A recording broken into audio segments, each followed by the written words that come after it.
Are you a podcaster? Maybe you've got that big idea and you're looking for a network to join. The multi-award-winning Ozcast network can get your content to eyes and ears all over the world. Join now for the first month free, and you could be featuring this sound at the beginning of your podcast. Ozcast. Simply head to ozcastnetwork.com for details.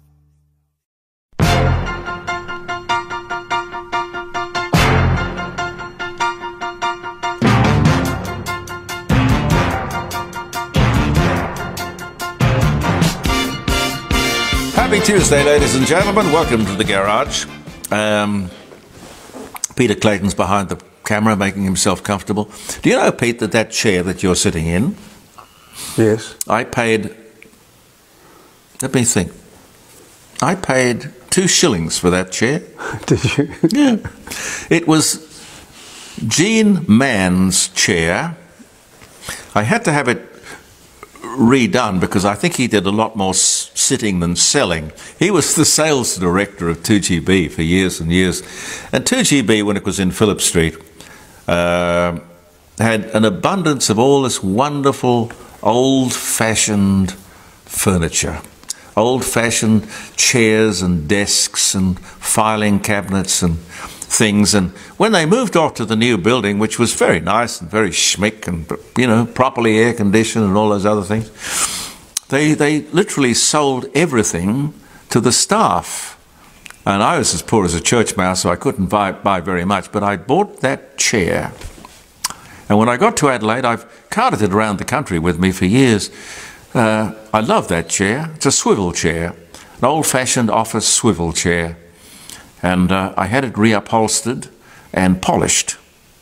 And it's one of my favourite things you're sitting on, Pete. Well, thank you. Thank you for allowing me to. No, look. It's a little bit noisy, mind you, when I stand up. That's a bit, character. Old-fashioned office swivel chairs always creak and groan. They wouldn't be the real deal if they didn't. Anyway, I hope you're well. Another day closer to Christmas and the mad panic and whatnot that leads up to all of that. I haven't done any Christmas shopping. Have you, Pete? No. No, nothing. I don't even know where to start. I'll put it off till the last minute. Where do we start with the day? I was thinking, driving through the city, I don't know about your city because you could be looking at this in any country in the world. And after the pandemic, I'm not sure that any city is all that different.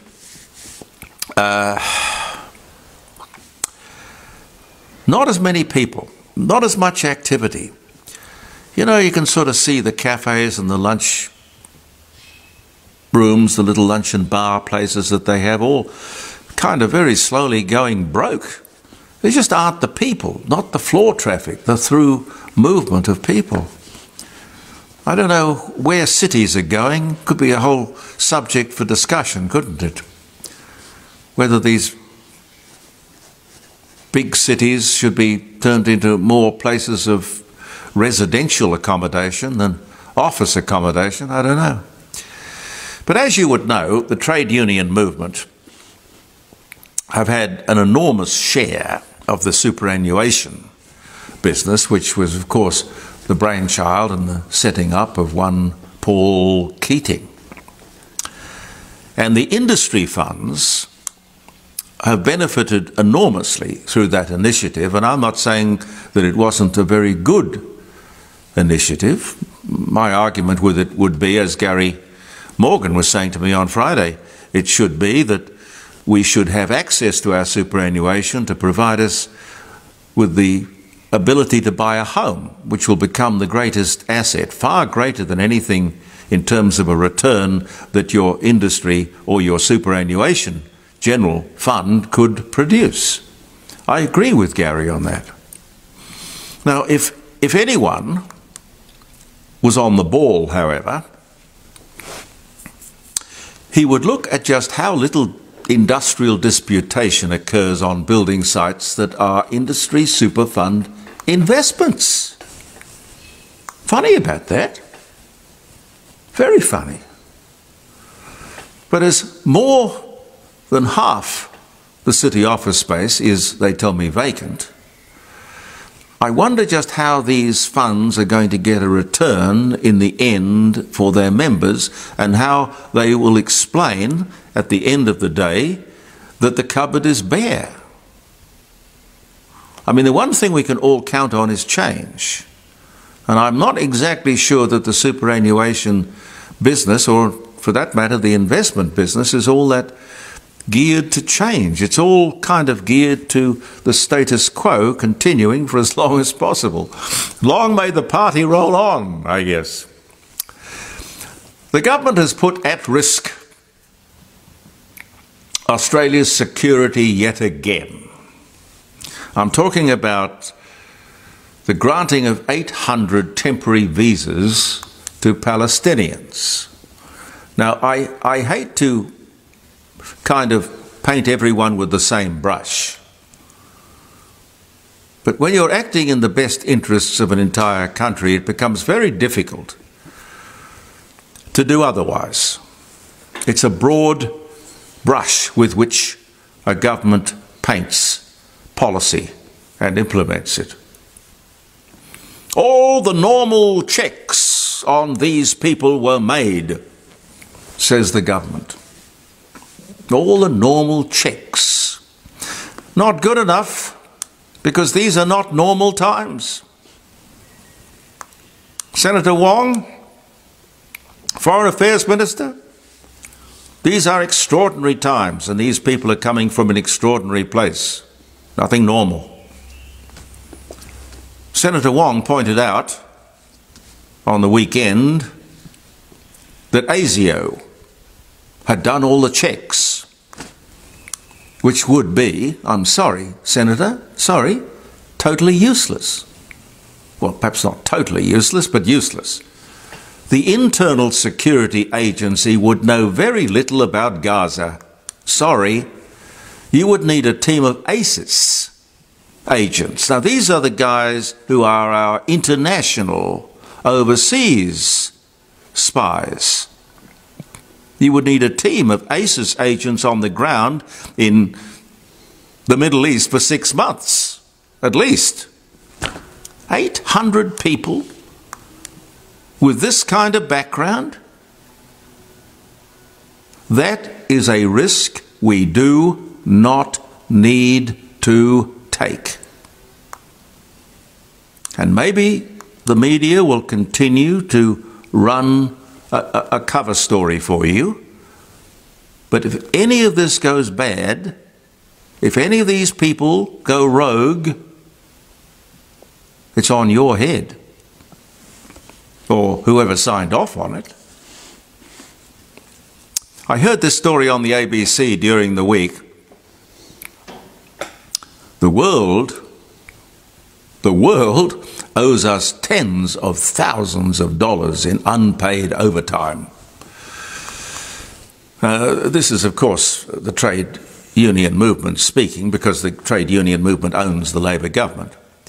And their policy or motto or credo is least amount of work, most amount of money over the shortest number of hours. That's the mantra, which came up in, I think it was Pete last week when we were talking in the garage about the productivity disaster that we're confronted with here in Australia. Yes, last week. Yeah, we've been going backwards for 40 years. Wealth and production, going backwards 40 years. And that's 40 years we can never catch up with. Lost opportunities.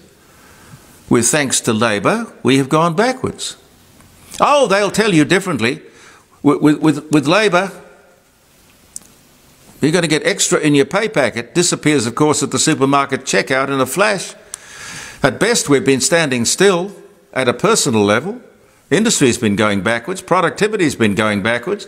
But that's, I mean, we've probably, to be totally honest, we only have the prosperity that we have today thanks to the mining industry. And the mining industry is pretty much, you know, on the nose as far as the socialists are concerned, for some strange reason. I don't know why. You should speak well of the bridge that carries you over. No, ladies and gentlemen, we have never realised our full potential. While countries like Singapore and China and Taiwan and Korea have powered ahead. I'll just wear these for a second if you don't mind. They have powered ahead. And the ABC, the socialist network, the one owned by we the people,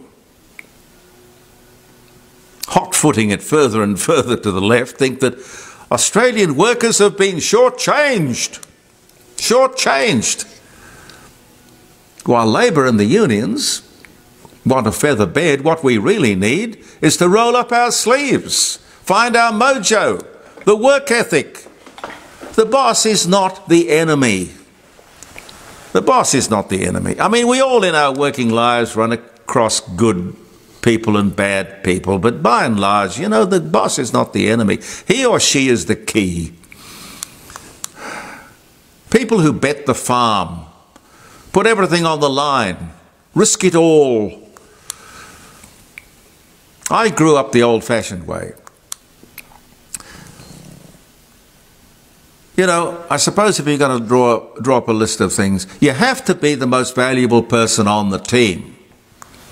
Most valuable person on the floor. Give more than you get. Try, if you can, to be indispensable. This is what I say to my kids. Never watch the clock. Unless you're given overtime. I have never put my hand up for overtime in my 60 years. My 60 years of work. Be the last to leave. And you know what? As I look back, even with a bung eye, as I look back on my life, it worked. You know how they say less is more? Well, I'm sorry. More is more when it comes to getting and keeping a job. Got any time, Pete? Yeah, sure.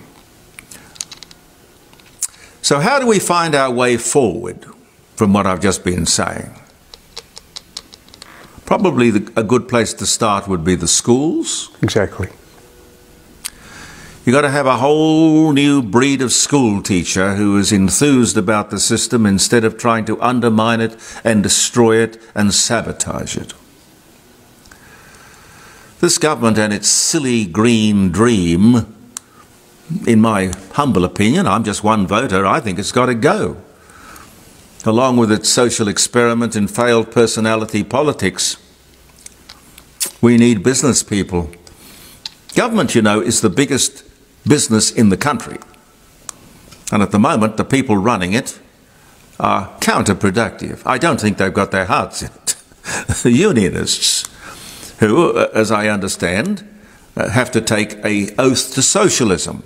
Now, whether they still do that, I tried to look it up and I really couldn't find. But for years, forever, since the beginning of the Labor Party, every person had to take an oath to socialism, which, of course, we all know is communism with a smile. If we want that running the country, fine. What we need, of course, is a Lee Kuan Yew, who grew up and grew out of socialism, came to his senses and became one of the world's great leaders. We should put all of this on the table. We have one of the world's richest countries, and the present government want to give our wealth away, just like Whitlam and the Lima Declaration, which I've mentioned to you many times. But there's more to it than just the Lima Declaration and the export of all our manufacturing industry. There's immigration, there's South Pacific, there's the voice, there's any third world aspirant, foreign aid, hell-bent on redistributing our wealth with not a lot of focus on creating it or respecting it either. Cost of living and tax reform are the big issues. We have to establish good management and restore incentive and confidence and a first-class education system which prepares our kids enthusiastically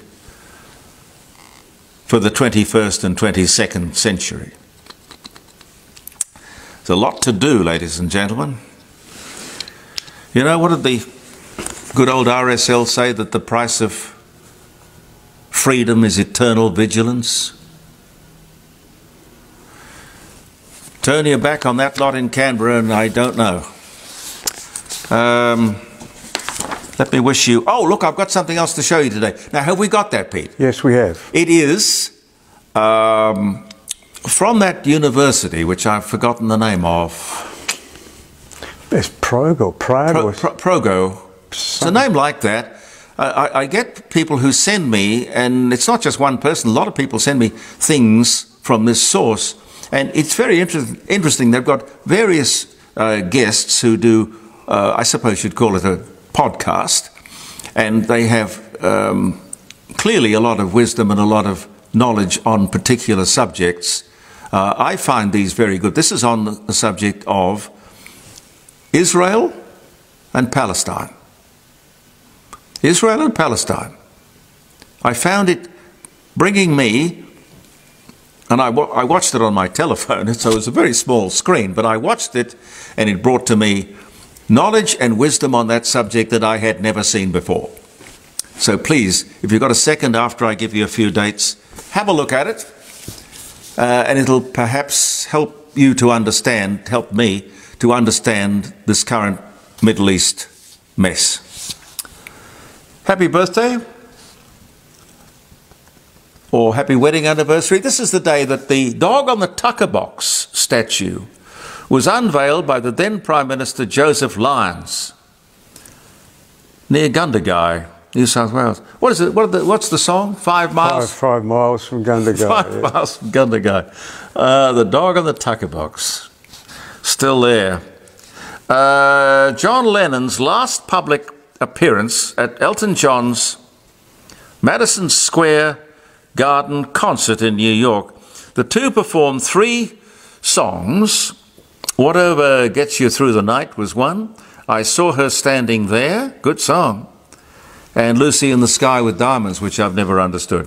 But that was this day in 1974. Wouldn't it be interesting if you, in life, if you had that sort of moment of understanding that, hey, this is the last time I will ever stand in front of an audience. This is the last song I will ever sing. How much more differently would we do it? Probably best we don't know. I think. Dwight Davis died. He's the guy who came up with the Davis Cup. Tennis great, 1945. Oh, yeah, the Air New Zealand Flight 901 smashed into the side of Mount Erebus in Antarctica. All 257 passengers and crew died. It was a DC-10, which wasn't actually the luckiest aeroplane that ever flew, I can tell you.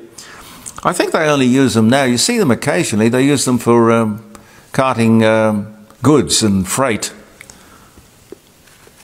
It was on a sightseeing tour when it plunged into the slopes of the 4,000-metre snow-capped volcano.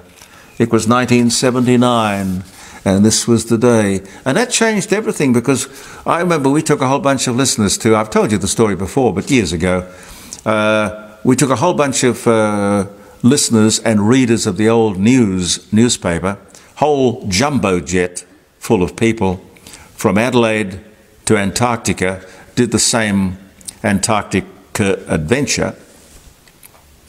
And back then, because this was about 2-3 days before the Air New Zealand crash, the Jumbo, which is a huge aeroplane, you look at the thing and you just wonder how in God's name it stays up there in the air, but somehow, magically, it does.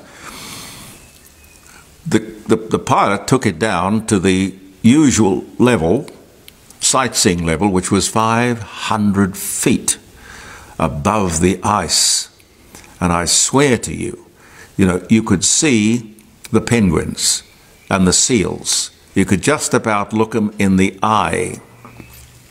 But if a lot goes wrong at 500 feet, whatever that is in meters, well, the aviation world always work on metric anyway. No, imperial, it's always feet. Anyway, 500 feet. At 500 feet, there's not a lot you can do. But I remember that experience. It was fantastic. Very, very interesting. What else can I tell you? Washington Irving died. He was the guy who wrote Rip Van Winkle. That was in 1859. Dr. James Naismith, who invented basketball, he died on this day in 1920. Is it 20? Wretched eye. 1939, I'm sorry.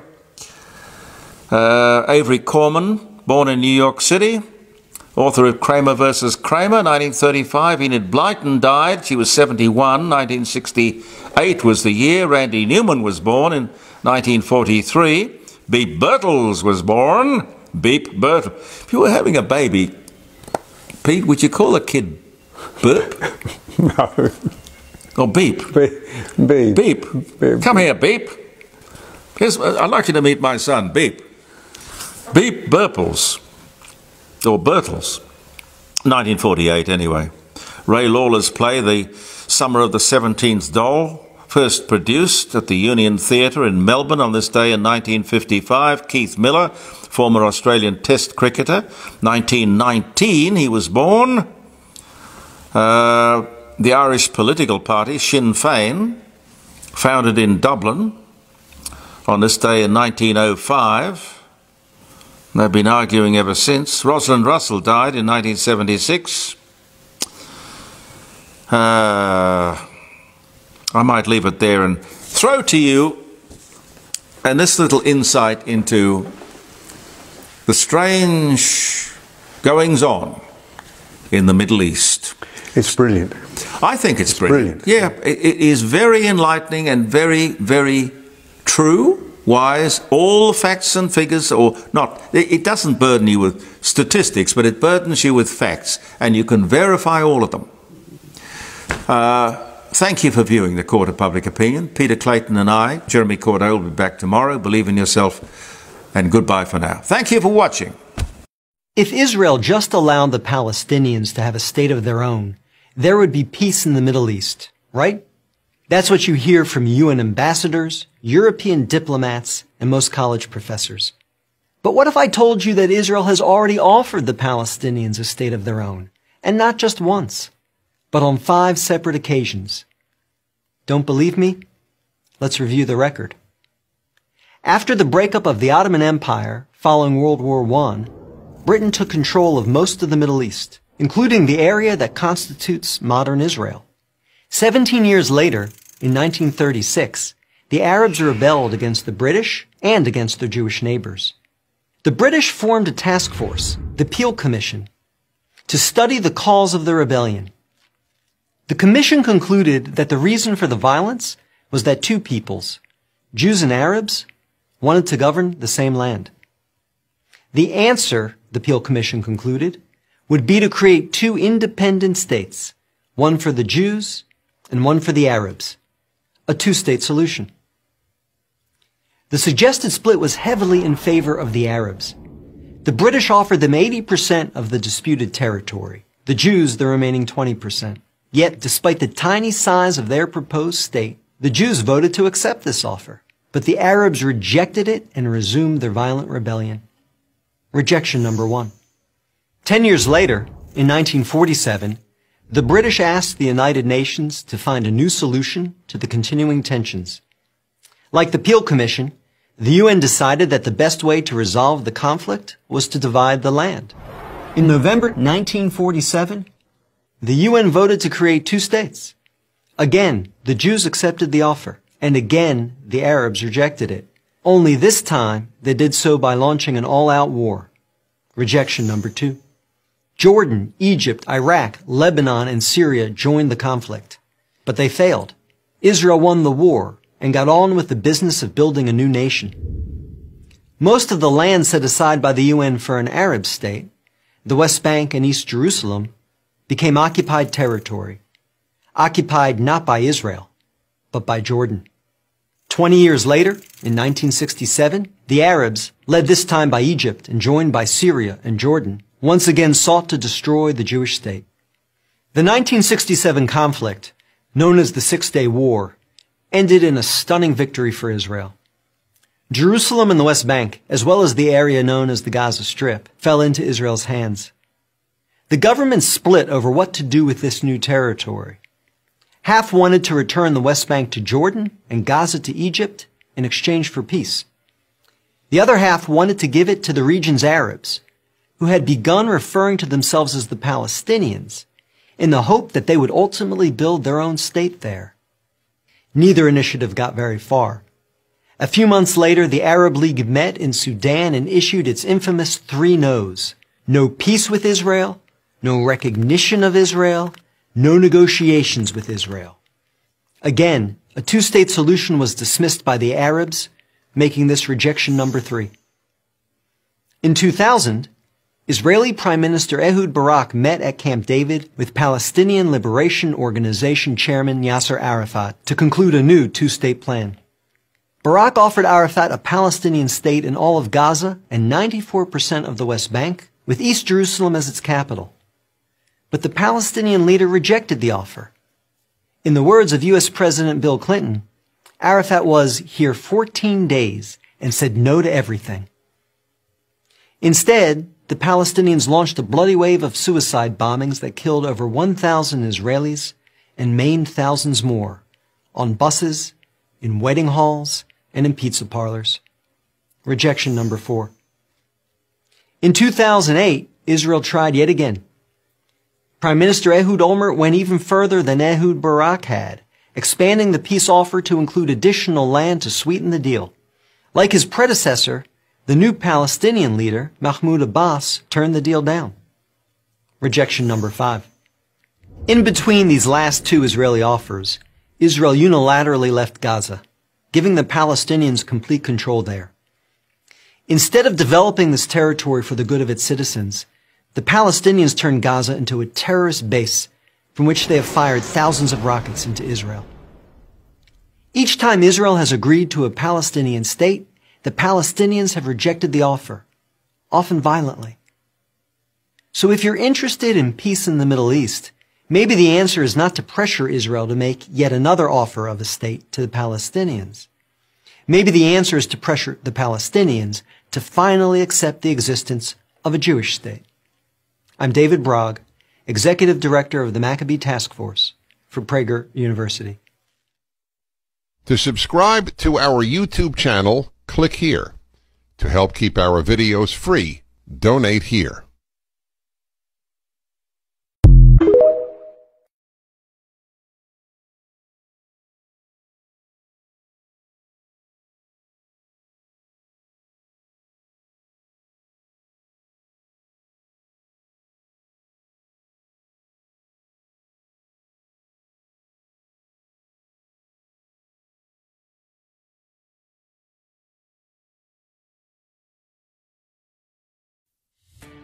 Are you a podcaster? Maybe you've got that big idea and you're looking for a network to join. The multi-award-winning Ozcast network can get your content to eyes and ears all over the world. Join now for the first month free, and you could be featuring this sound at the beginning of your podcast. Ozcast. Simply head to ozcastnetwork.com for details.